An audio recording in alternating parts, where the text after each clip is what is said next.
The F-16A just got moved to 12.3 battle rating for the US Tech Tree. This applies to the F-16A Block 10 in the US Tech Tree only. No other F-16A, whether it be the AJ or the Nets or any other variant, Block 15, whatever it may be, is this low of a battle rating. This is now the lowest battle rating F-16 in the entire game.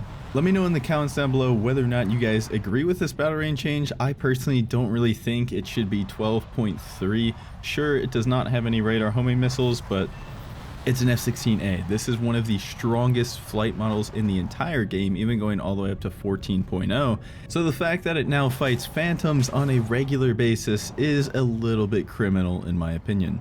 Before we go any further, if you want to get a cool decal as well as 3% off anything you buy in the Gaijin store, use my link in the description down below. Here's my decal on screen. I would really appreciate if you guys check that out. With regards to fighting Phantoms every single game, well, not every single game, but many of your games, it kind of highlights the fact that this plane being at 12.3 no longer really has to deal with too much Fox 3 trouble. Sure, every once in a while you'll be finding F-14s and every once in a while even 13.3 planes with AMRAAMs, but the up tier to 13.3 is already pretty rare as it is, at least in the games I've played since the battle rating change. And if you do get a 13.3 game, the odds of one of the AMRAAM carrying planes being in the game and then also having enough to be a problem for you, not exactly super common. But I did save a clip of me fighting somebody that does have active radar homing missiles, because not only am I dealing with Fox 3s, but I'm also going to showcase the flight performance of this plane a little bit. I've had him on radar for quite some time now. I'm not sure exactly what kind of plane it is. It is a question mark on my RWR, so if you guys play War Thunder a lot, you probably know that that means it is a Fear C-10. I'm not really sure if there's any other question marks for the F-16 RWR right now. Let me know in the comments below. But as I get closer to this plane, I noticed that for one, these are Fox 3s. I can tell just by the way that they're flying and the way I have to kind of chaff these missiles to not die to them. But then obviously he is spotted here and I know that it's a Fear C-10, and it's perfect because I have now closed the distance. You notice I really don't take that much chaff into my games. I rarely ever need chaff, even climbing just below the contrails like I usually do. I hardly ever get targeted by radar missiles, as long as I fly off to the side of the map kind of at the beginning. And now that I've closed the distance with this Fear C-10, there's really not much he can do. I am washed. This isn't a very good looking fight from my end, but the average player in ARB also isn't going to be the most knowledgeable duelist either. So sure, this is not a competitive fight by any means, but it does showcase what the F-16 can do in these types of situations. And of course the flaps now work for this plane as well, and it doesn't completely brick your flight performance like it used to on the launch and many updates after the F-16 came to the game. I've got 25 minutes of fuel still, which is quite a hefty amount. He probably has a good amount of fuel himself. It doesn't really matter. There's nothing the Fear C-10 is going to be doing to an F-16A, and that's honestly saying something, because the Fear C-10 is not a terrible dogfighting plane by any means, relative to its battle rating, of course. And after blasting him out of the sky, I kind of just fly straight down as quickly as possible because I'm trying to get underneath his HMD. I'd be pretty frustrated if he gets off an active radar homing missile while he flat spins after I kill him. That's happened many times. I'm sure many of you can relate, so diving straight down or straight up is probably going to be the best way to avoid that. I would recommend going straight up most of the time, but in that case I thought going down was more appropriate. So this plane definitely has a kick-ass flight model. Again, as I said, one of the best in the entire game, even when you look at the 14.0s in the game, at least when it comes to 1 versus 1 dogfights. The problem is you only get IR missiles and no IR CCM at that, which is probably the reason this thing got moved down in the first place, although I don't think that alone exactly justifies it. Sure, you do have to fight a pretty good amount of SAR missiles, and sometimes you'll find some IR CCM. Actually, pretty frequently you'll be finding IR CCM in the form of R-73s and Magic 2s, but it's really not the end of the world. You carry a lot more flares than you do chaff, and you should be fine most of the time. Just pre-flare them. Now that you've split countermeasures, it's not the end of the world to be fighting Magic 2s very often.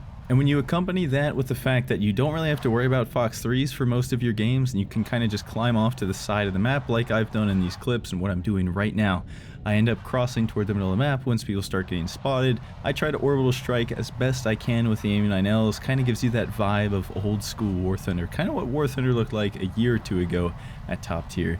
And honestly, that's why I've been having so much fun in this plane, is just the absence of radar missile combat. Not necessarily entirely, because SARs still are very common at this battle rating, but again, the Fox 3s, being as rare as they are, make this thing a lot more enjoyable than most of everything I've played in the game so far. Yes, obviously it blatantly overperforms against every other plane that is fighting in dogfights, but as we know, dogfights aren't everything, so you do still have to have some knowledge on how to play top tier air realistic combat, or at least old school top tier air realistic combat. And again, I think that's just why I find this plane as fun as I do right now.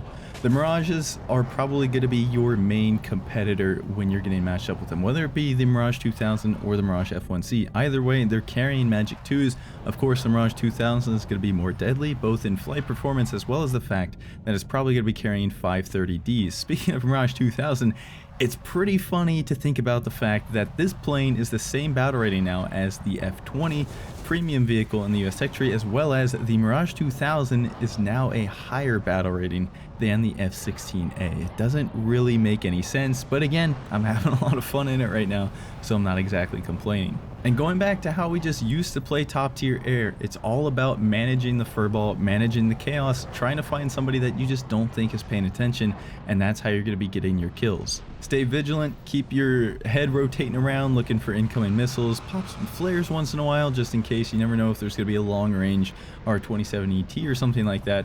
And sure, you're an F-16A, you don't have the most amount of countermeasures in the world, but again, with the split countermeasures now and being able to take as much of you want of either chaff and flare, it's really not that bad. You really don't even need any more than 20 chaff, and honestly, I've started running about 16 chaff instead. And of course, the cool thing about being in the F-16A at 12.3 battle rating is that anytime somebody closes the distance with you and kind of challenges you into a dogfight, there's nothing they can do. I mean, I am owning this Mirage 2000. Again, you're not going to find the most competitive, telling dogfights in an air realistic battle game as far as matchups go, but I mean, just look at how hard this thing pulls, look at its energy retention, look at the acceleration. Nothing is going to be holding a candle to this thing at 12.3. The only thing that's going to be taking me down is myself as I almost crash into the ground. Absolutely classic Seeker Head game ender right there. But this time, thankfully, I pull out of it and we just shoot a missile at the Jaguar, who seems to be just ground pounding and ignoring me entirely. He does flare last second, but the AIM-9L, sure, it's not IRCCM, but it's still one of the best IR missiles in the game that isn't IRCCM, with really the only thing being better than it, probably the Python 3. Other than that, this missile is great in terms of non-IRCCM missiles. When it gets close to the target, it almost seems as if, though it does have IRCCM, because it will ignore flares pretty reliably when it gets in at close ranges. The earlier you cut your afterburner and flare the AIM-9L, the better. As you're seeing on screen right now, this Mirage F1C is reacting pretty quickly. The missile is not getting within about half of a kilometer of him, and so he's flaring it very reliably. And this is something you have to try to learn how to do in IR missile combat in general, whether it be IRCCM, non-IRCCM, it doesn't matter. The earlier, the better. Last guy alive, just this Mirage F1C. I had already landed, refueled, rearmed, popped a blind hunt, and that's how I found him here. No worry whatsoever taking out a Mirage F1C. That ends the game with 8 kills. This was my very first game with the F-16A at 12.3. Again, I had an absolute blast in this thing. It reminds me of the old days, the old top tier that we used to all play. I'm not the biggest fan of Fox 3 combat, so this is kind of refreshing despite the plane itself being a little bit overpowered, obviously, for the battle rating, but I don't know, it just kind of gives me like J7E vibes. You've got a plane with an extremely strong flight model, an acceptable amount of countermeasures, and some pretty good missiles. It's a unique experience, it's fun, and flight performance is back at 12.3 battle rating.